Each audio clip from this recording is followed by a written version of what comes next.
to the abuse themselves, that fails to act is implicated through negligence or complicit through helping and abetting somehow.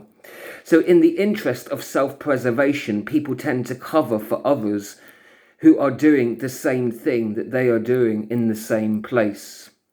Perhaps it's possible that they simply didn't care what others thought, you might think, thinking they were above the law and therefore weren't necessarily going to face any blowback. Yet it does seem reckless to be so openly violent and corrupt if you're trying to display yourself to the public as a legitimate authority figure of the law. Why not keep such abuses hidden? Why? It would be fairly simple. You've just got to claim that the accused person had been fighting or behaving mad in some way and aggressive and had to be restrained. It would be a simple procedure to counter a good story portraying the accused as some madman or some aggressor who needed to be kept under control. Aside from the peculiar behaviour of the Sanhedrin, both in their corrupt behaviours, but moreover in allowing this to become common knowledge, there is also the denial of a potential prophet, or even a Messiah, whatever that means. Of course, no previous prophets ever claimed to be or makes a claim to be a son of God. None. There are none. And so even removing all of the other charges, this one alone would be enough, sufficient for the Sanhedrin to deem the accused as heretical and infidel on account of blasphemy alone. Even if there was no other issue about healing on the Sabbath, nor concerns about whether miracles were of a godly or demonic nature, just this claim alone of a divinity or a divine connection would be quite sufficient for the Jewish authorities to reject him, and I would say rightly so.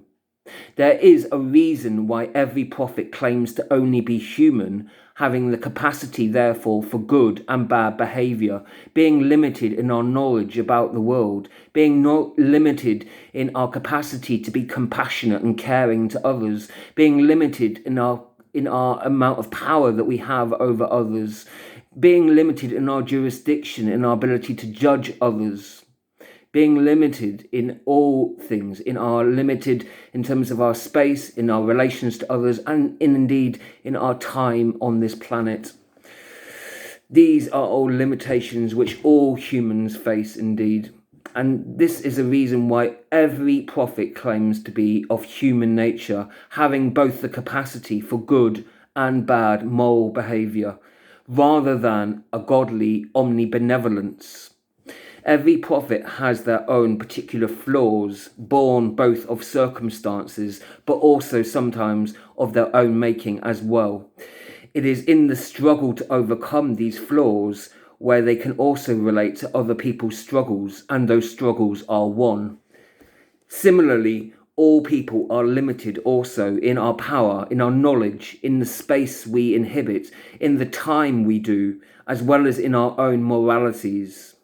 So one making any kind of divine claim has a lot to prove, and the burden of proof must be on them, because hitherto, up until now, history shows that none of us have had a life without limits. And indeed, I would go as far to say history has shown that those people that do make claims to have a divine-like connection are always exclusively wrong in those claims, and using that to form some cult, to manipulate people emotionally and psychologically, to use them. So a claim to be the Son of God would require great explanation to anyone, but particularly to a governing authority like the Sanhedrin, given the Jewish strictly monotheistic history. It is therefore, in conclusion, not only fair, but certainly necessary that the Sanhedrin would question anyone who was making such claims, albeit in a fair manner, especially if that person had any connection to any Jewish temples and was going out preaching to anyone. Personally, I would feel quite a reasonable response from the Sanhedrin would be to ban such a person from making any preachings connected to any Jewish temples, and all those that followed them too with any similar heretical ideologies. Contrary to Mosaic law, they should never be allowed in practice in any of the temples. In short, the Sanhedrin wouldn't be the Sanhedrin if they didn't question such individuals and make an attempt to limit the influence where able to.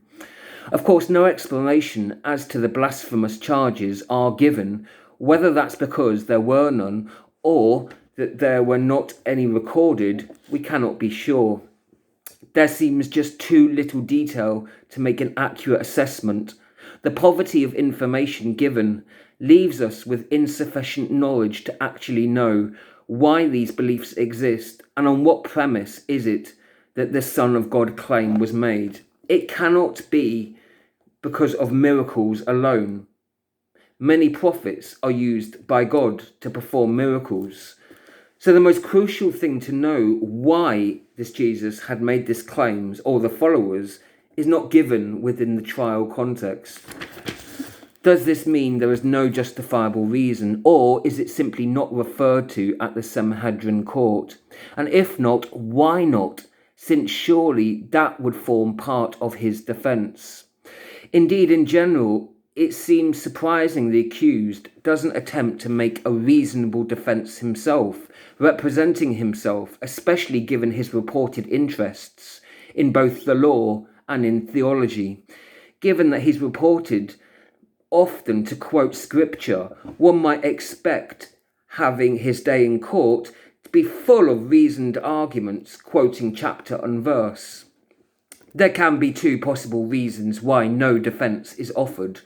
Either it is because there really is none, or, as one of the accused replies states, he anticipated they would not believe him, whatever he said, and so he saw a defence as pointless, useless, reasoning that they had already prejudged him and made their own minds up.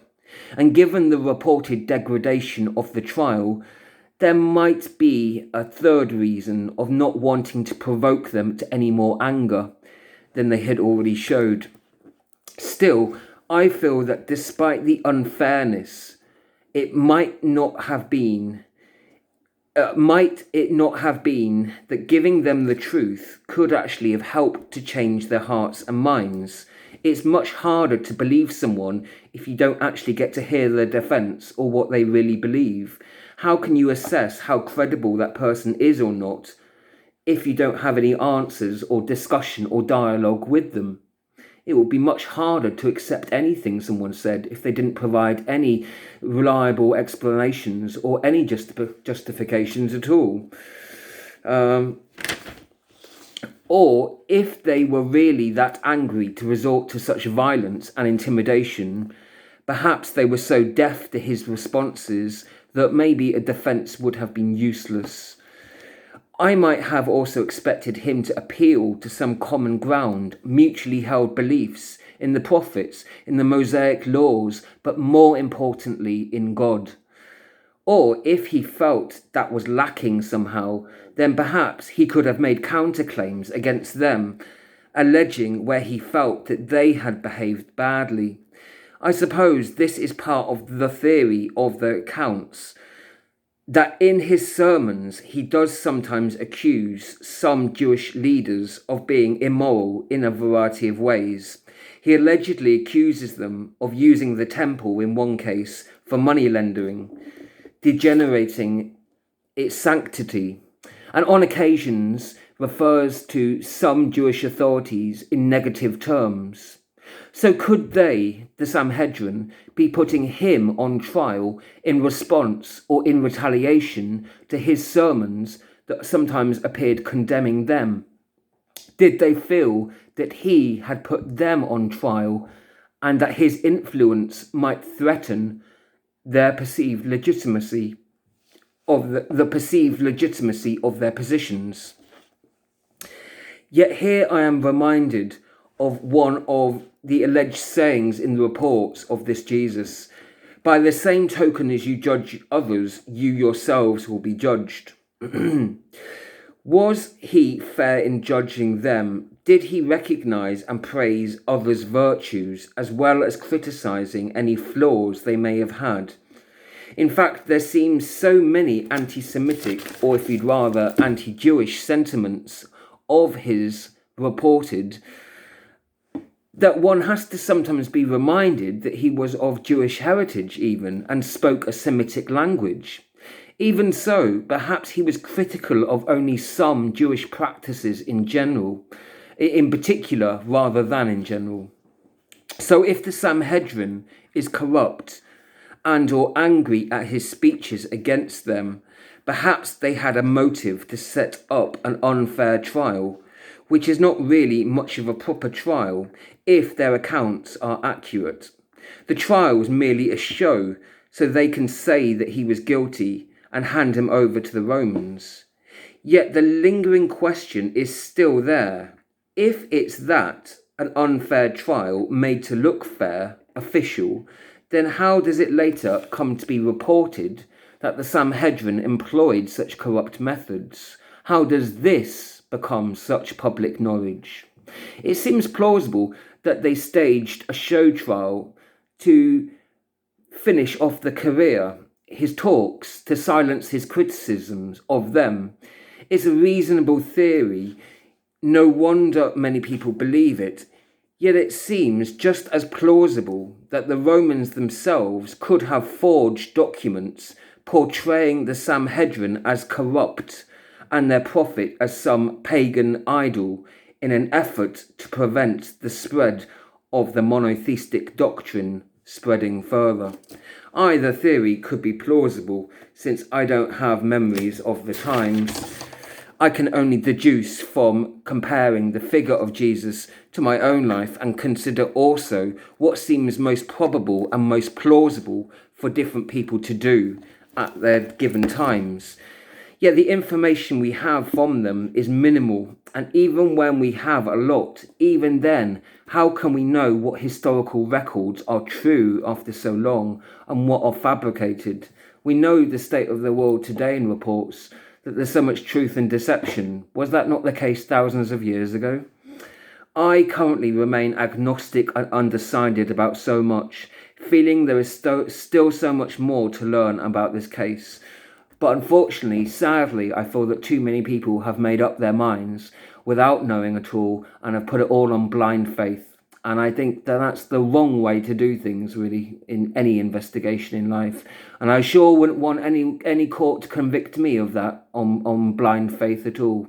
And whether that's on the testimony of John down the road, of Mr. Muhammad somewhere else, or the testimony of anyone should be questioned fairly, and no one should be above questioning, however old or young or right or wrong they might seem. Everyone should be questioned fairly. And that seems, and I don't know who on earth would take issue with that personally, that anything should be beyond fair questioning. Certainly there is a strong argument that there are many passages that are anti-Jewish in the accounts of the New Testament. Yet many would also claim that these reflect specific criticisms, in particular of aspects of Jewish behaviour, critical of some Jews rather than necessarily all. Yet why is there not much more criticism of Romans, or others in fact? Well, there could be some reasons for this. One could be a fear of upsetting the Romans and provoking a backlash, perhaps.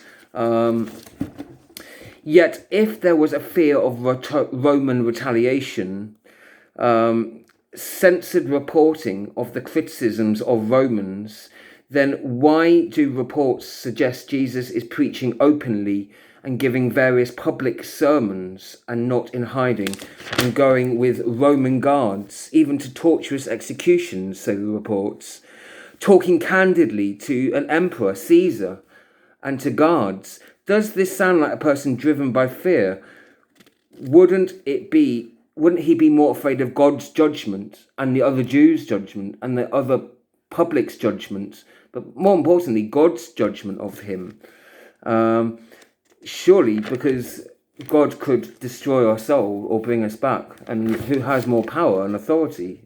And I suppose it could be the fear of Romans, but then there's the fear of God levied against that, isn't there? And then there's the second point of why the idea that they are so entrenched and committed to their own ideologies that the Romans are beyond listening to any other kind of criticism, so it wasn't worth being critical of them, perhaps, if they were so closed to listening. But if you assume that someone cannot be persuaded without at least first trying to persuade, then you've lost the debate before it's even begun. How would you know if someone could not reconsider their views unless you at least first try? And even if some people refuse to engage in debate due to their stubbornness or fear or for whatever motivation, some might not, if the arguments are compelling enough, might even a few of them change their minds, if not all of them, if you don't at least try and engage others. You might appeal to their hearts and their minds, relating to emotional incidents they can relate to, using logically deductive arguments that are persuasive. Another reason why there might not be so much criticism levied against Romans is a special criticism could have been reserved for Jews, not necessarily out of hatred, but rather than out of love. After all, God criticizes whom he likes and wants to improve their conduct in life, in actual fact. A teacher will criticize a student who wants to achieve excellence, knowing that genuine criticism is necessary to help advancing someone to know what their flaws are to overcome, and much more preferable to flattery, of course. But to counter-argue that, how does one reconcile a special love of one's own family or sect or nation with the ideas that seem to be throughout the accounts of the testimonies, the ideas of loving everyone, this idea of a universal love for your fellow man, even to the extent of loving your enemy, like in the Samaritan story. Surely our moral obligation is to help guide and nurture all people, which is surely in our own best interest as well as theirs, since we're bound to all meet others in our lifetimes. And living back in those times, one would have been bound to have met both Judeans and indeed Romans and perhaps Egyptians and many others as well. So it would be necessary to have reasoned arguments and discussions with people from all manner of different backgrounds, surely.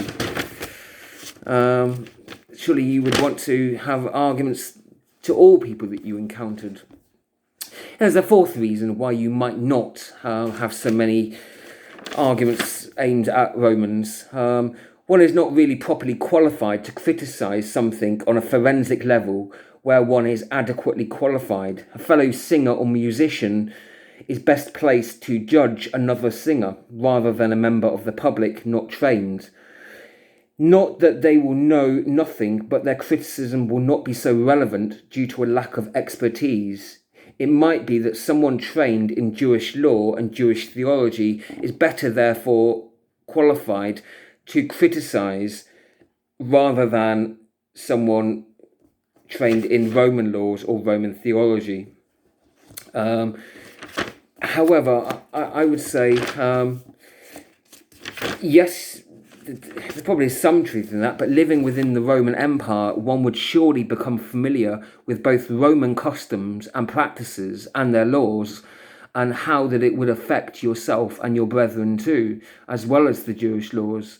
One would come into contact with both, wouldn't they? Additionally, if you are studying any law or legal system and you're qualified to consider that specific legal issue, you're also you would consider other legal issues and other legal systems too, necessarily, whether they were Jewish, Roman, or otherwise. And necessarily, if you are living following one legal system, that will sometimes impact how other legal systems treat you and how you relate to them. You're not going to follow any laws that an alien legal system, if it contradicts your own beliefs. So in short, you'd have to have a view on other legal systems, if only in how it relates to your own understandings and your own legal beliefs and your own understandings of those laws. So to see whether and on what occasions they conflict and in what areas that they would agree upon. And even more so, if you happen to be monotheistic, then not only would you be reading and listening to and preaching monotheistic sermons, and writing and talking about those, but naturally you would have a belief on pagan beliefs and on atheist beliefs and on agnostic beliefs too, of course. So one thing naturally relates to all others, since arguments for monotheism are also arguments against pantheism and atheism and to some extent agnosticism, although not necessarily agnostic theism. But so there could be a number of different reasons why there are so many criticisms levelled at the Jews, yet there may well be reasons why those reasons themselves are also in doubt, meaning that it's a debatable issue. Whilst those might be genuine reasons, there could well be other reasons why there's so many anti-Jewish sentiments littered throughout the whole sermons, in fact. The counter theory that the Roman influence infiltrated the messages to give their own biased pagan views. Indeed, that seems just as plausible, to protect their own nationalistic and theistic beliefs within the context of the war of words that were going on at the time between scholars employed by the various competing factions, each trying to persuade their audiences of their own views and portray their opponents negatively. And indeed, if you look at the schism, the battle between the Jewish and the Romans in terms of their independence, I suppose it was over many, many decades, and there were lots of different arguments that, it was a kind of thing, I guess, where argument gradually led to a sort of a crescendo over time. There wasn't sort of like there probably would have been close working relationships, but strong differences. I consider a closer examination of the accounts would be necessary, but I also find that so far as I have yet to find any reason to conclude categorically either way. That being said, there are negative portrayals of both the Sanhedrin in particular, but Jews in general. It could be genuine criticisms for a number of reasons, but it could also be calculations of the Roman conspiracy. But it's worth noting, when I'm referring to Jews, it is not clearly defined, but I'm referring to a variety of very many different sects from thousands of years ago, but with also sectarian differences. But in the mainstream, at least binded by a belief in one God. There may be many different Jews that dispute different laws, prophets, and indeed different books that accept even different interpretations, but most mainstream would accept the commandments, if indeed they may have different arguments about the interpretations. Yet there may still be debate concerning issues of translation and the interpretations. Yet despite all the differences, all Jews were monotheistic, and such notions as pagan Jews or atheistic Jews would have been contradictions in terms, at least in mainstream Judaism. However, there may have been those that were agnostic theists who debated what God is rather than whether there was a God.